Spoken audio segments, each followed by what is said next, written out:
Mr. President, welcome back to the Oval Office. We have just had a discussion that covered a lot of topics. Every time I meet with the President, he brings a fresh perspective about the politics and the situation on the continent of Africa, and I want to thank you. I want to thank you for your leadership. The President and I talked about Darfur and the Sudan, and I made it very clear to him that we're deeply concerned about the humiliation, the rape, the murder that's taking place against the citizens of Darfur. He agreed, and I want to thank you for your compassion. We talked and strategized about how to move forward, how to make it clear to the Sudanese government that there will be a international response in working toward a peace. We talked about a dual track, that the rebels must come together and negotiate with the government. At the same time, we talked about bolstering the AU peacekeeping force with a blue-helmeted force, and I explained to him my desire to have a NATO overlay to make sure that force is robust. We talked about economic development.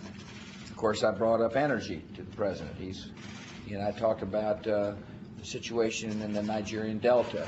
He talked to me about his strategy to deal with the energy issue. And finally, I appreciate the decision he made regarding Charles Taylor. At my visit last week with the President of Liberia, we talked about Charles Taylor, the fact that Charles Taylor will be brought to justice in a court of law, will help Liberia, and is a signal, Mr. President, of your deep desire for there to be peace in your neighborhood. So welcome to the Oval Office. It's good to have you here, sir. Thank you very much, sir. And as usual, I want to thank you for the warm and hearty reception that you have accorded us.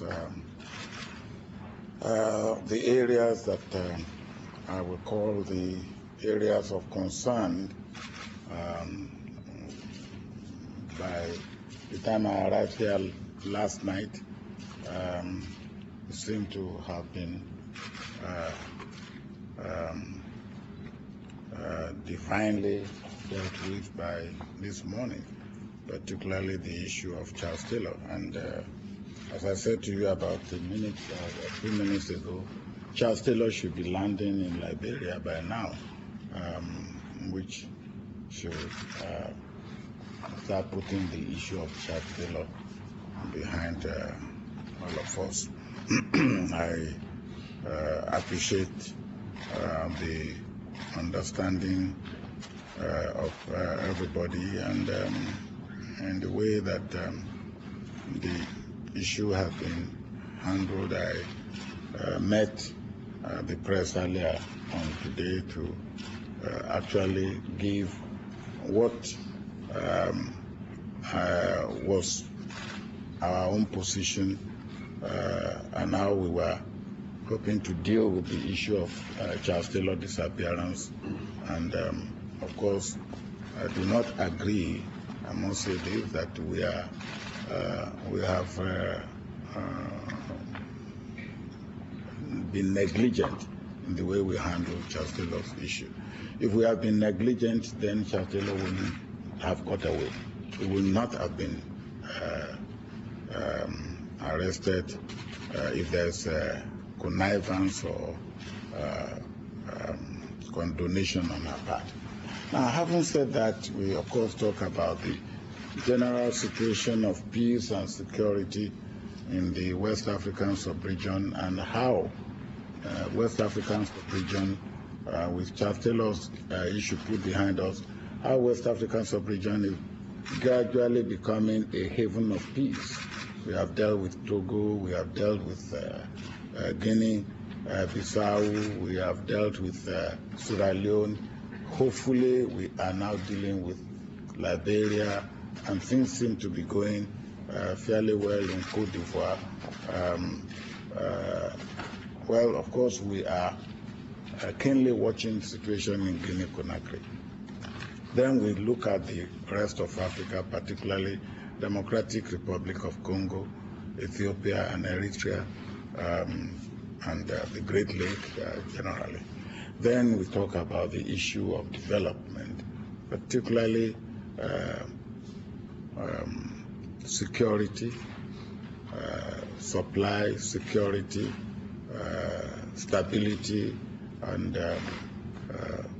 also price stability of hydrocarbons from the Gulf of Guinea area, and how we are working hard to establish a Gulf of Guinea Commission that will also deal with the issue of reconciling and dealing with any misunderstanding among us in that among countries that are in the Gulf of Guinea, how we can protect and how we can monitor what happened in that area. Because the hydrocarbon we need for our own development, and we need for the economic development and progress of the world. And we are moving in this regard, not only by ourselves, but also by our with our development partners. Then, of course, we talk about NEPAD, which is where we work with G8 and collectively and individually. And I briefed the President on what we are doing with the Niger Delta, which is very important. And we are very hopeful that the measures we are taking, which are essentially socio-economic measures to address some of the grievances, identify grievances, will resolve the issues of Niger Delta. I think these are the some of the points, and I think, and I want to thank the President for remaining his charming self. Thank you all.